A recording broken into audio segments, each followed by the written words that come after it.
c'est les tutos de Nono.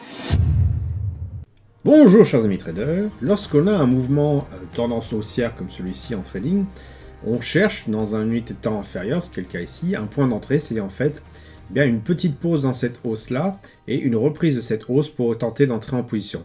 L'avantage, c'est que ça permet effectivement, une fois qu'on a bien détecté le plus bas, bien d'entrer en position, par exemple ici, avec un point plus bas qui est relativement proche, et donc d'avoir un stop loss relativement peu conséquent et de pouvoir profiter de cette hausse par la suite. Bon, il y a des fois, malheureusement, où ça se retourne complètement, hein, c'est le cas par exemple ici, où juste après ça se retourne, et donc où on se fait avoir. Alors, comment faire pour distinguer du mieux possible, puisqu'il n'est jamais possible vraiment d'être sûr à 100% que ça va marcher, mais comment faire pour mettre toutes les chances de son côté, pour s'assurer que, bien, on est en train de prendre un mouvement de reprise à la hausse, une continuation de la hausse, et non pas un piège vers le bas.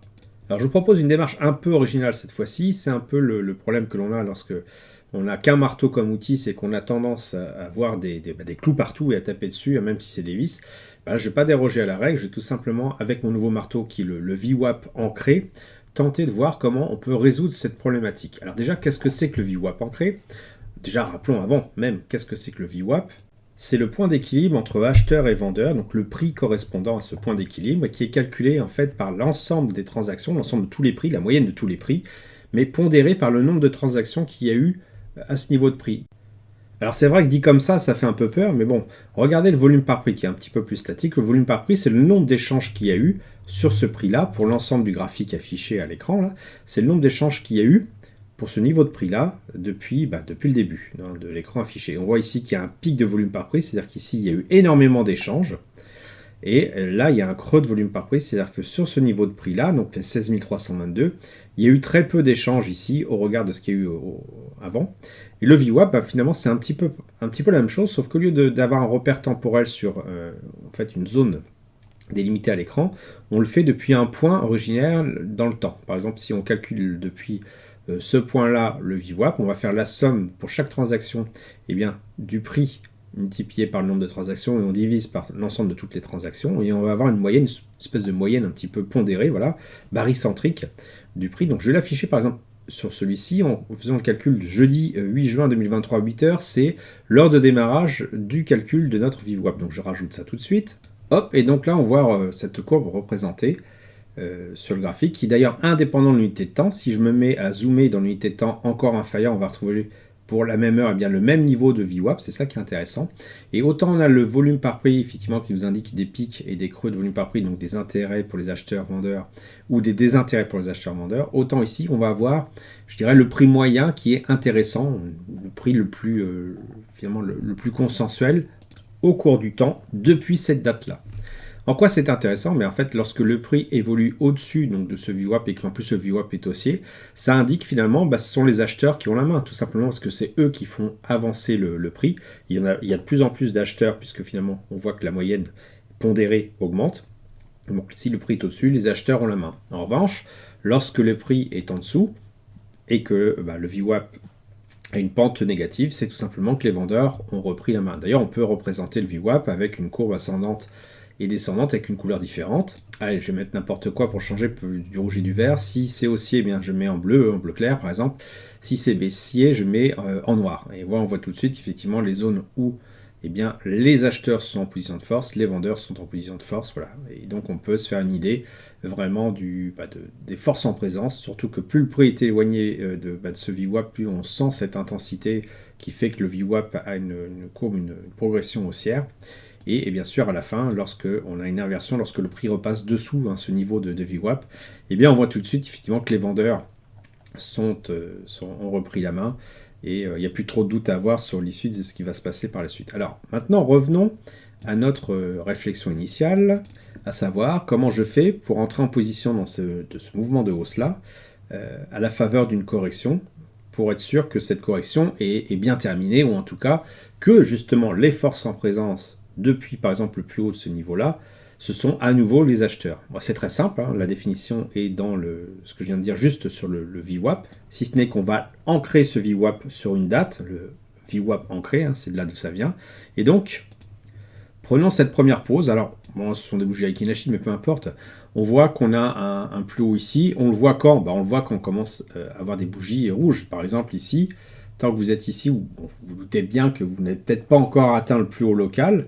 Par contre, quand on commence à avoir ce type de bougie rouge là, bon, on peut raisonnablement penser que le plus haut local ici, vraisemblablement, est un plus haut, d'autant qu'il correspond en fait à un creux de volume par prix qui marque une zone de résistance qui a déjà été touchée par le passé. Mais bon, ça c'est un détail. On voit ici clairement que tout simplement par le reflux du prix, eh bien, ce point-là, donc le 12 juin 2023 11h, est un point intéressant pour faire démarrer notre calcul du VWAP. Donc je le rajoute tout de suite. Hop, voilà, avec le petit tracé. Donc quand c'est noir, eh bien tout simplement c'est baissier, ça veut dire que les vendeurs ont la main depuis le plus haut. Par contre, dès que ça devient bleu et que c'est en tendance haussière, les acheteurs ont tout simplement repris la main par rapport au point le plus haut qui se trouvait ici. Et donc clairement, à partir du moment où vous avez un VWAP qui prend cette tendance haussière, donc qui change de couleur, et bien tout simplement ça veut dire que cette baisse ici est potentiellement terminée, les acheteurs ont repris la main, donc entrer en position à ce moment-là est un point assez intéressant. Continuons avec le prochain sommet.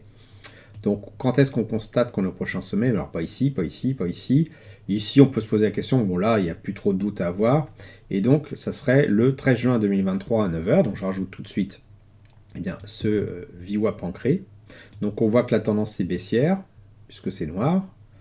Après, le prix repasse par-dessus avec donc un VWAP qui devient assez fortement, brutalement même, à nouveau haussier. Donc bon, là, c'est clairement un point intéressant pour rentrer en position et profiter de la jambe de hausse. Est-ce que ça marche à chaque fois? Bien sûr que non. Là, il se trouve que ça marche. Si ça n'avait pas marché, eh bien, on aurait mis tout simplement le stop loss relativement proche pour éviter de se faire sortir. Là, c'est vrai que là, c'est une mèche, donc on aurait mis le stop loss assez loin. Ici, c'était plus intéressant parce qu'on aurait tout simplement mis notre stop loss, par exemple, voilà, on l'aurait mis juste en dessous du plus bas et on serait peut-être entré en position, on va dire à ce niveau-là, quoi. Donc voilà, c'était intéressant d'entrer en position ici, un stop relativement proche et puis de profiter de la jambe de hausse le plus possible. Donc j'efface ça parce que c'est un petit peu chargé. Ici, bon, ça aurait été légèrement différent, tout simplement parce qu'on serait entré en position. Alors certes, par exemple ici, mais avec un stop loss relativement loin, c'était peut-être pas forcément intéressant.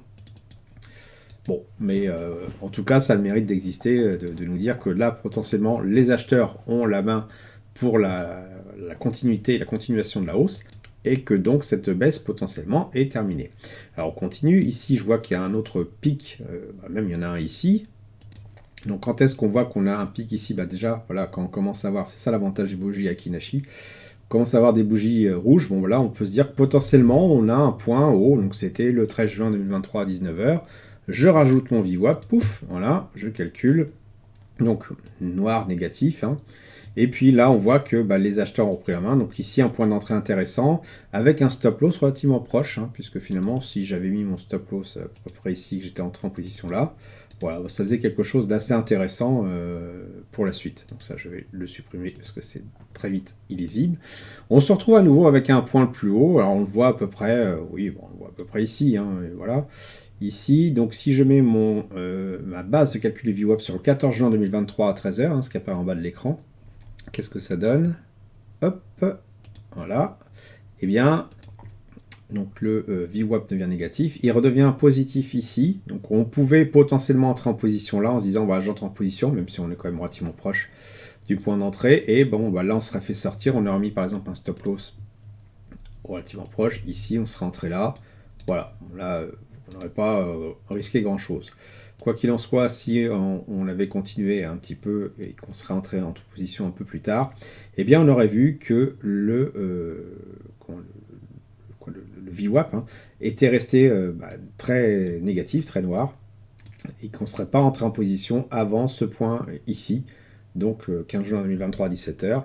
Donc ça nous ferait un point d'entrée avec un stop loss ici, et une fin finalement de cette baisse qui a commencé là, à peu près ici, à partir du moment où le VWAP devient bleu et se retourne, donc on va dire à peu près là, ce qui nous donne en fait un point pas forcément intéressant à prendre puisque le stop loss est loin, mais bon, quand même, qui permet quand même de prendre le train en marche avec une logique qui est tout simplement qui sont les forces en présence, et ici les forces en présence ce sont les acheteurs, donc je supprime ça. Est-ce qu'il y a encore d'autres points? Prenons celui-ci. Donc on commence à voir que ça sent un peu le pâté, voilà, en termes qu'il y a une correction, hein, on sent à partir, voilà, on va dire à peu près ici, hein, ici, si on a un doute, et plutôt ici. Donc on peut commencer à tracer le VWAP sur le 16 juin 2023 à 14h, ce qui apparaît ici. Que constate-t-on? Le VWAP est baissier, il est noir, il continue d'être noir, donc là on aurait pu être tenté de dire ici c'est une reprise, eh bien j'entre en position, eh bien non, tout simplement parce que le VWAP depuis le plus haut est en noir, ça signifie que les vendeurs ont toujours la main. Alors, je vais peut-être nettoyer un petit peu après mon graphique, hein. La courbe noire, je vais la faire apparaître en pointillé pour qu'on la reconnaisse plus facilement. Alors, apparemment je ne peux pas la mettre en pointillé, je vais tout simplement cacher les autres. Voilà, hein, c'est quand même plus clair. Bon, là, c'est extrêmement clair, tout simplement. Le VWAP étant baissier depuis le plus haut qui est ici, il n'y a clairement plus de retournement à la hausse. Ici, c'était pas un retournement à la hausse. Alors que ça aurait pu être un piège. Si on regarde que le prix, effectivement, on serait sans doute fait avoir. Bon, là, je pense qu'on avait un peu moins de doute, tout simplement parce qu'on entrait dans une phase baissière. Le RSI, le stochastique sont assez clairs pour ça. Mais voilà, à partir de là, il n'y a plus aucun moment d'entrée en position pour revenir à la hausse tant que le VWAP reste négatif. Voilà, j'espère que vous avez apprécié cette vidéo. Si c'est le cas, merci de laisser un pouce pour m'encourager à continuer. Vous pouvez laisser un commentaire sur le VWAP, me dire un petit peu ce que vous en pensez. C'est pas un outil que j'ai vu beaucoup sur les différents échanges, différents forums, donc j'aimerais avoir votre avis. Vous pouvez bien sûr vous abonner à la chaîne YouTube pour ne rater aucune nouvelle publication. Je vous dis merci et à bientôt sur le blog.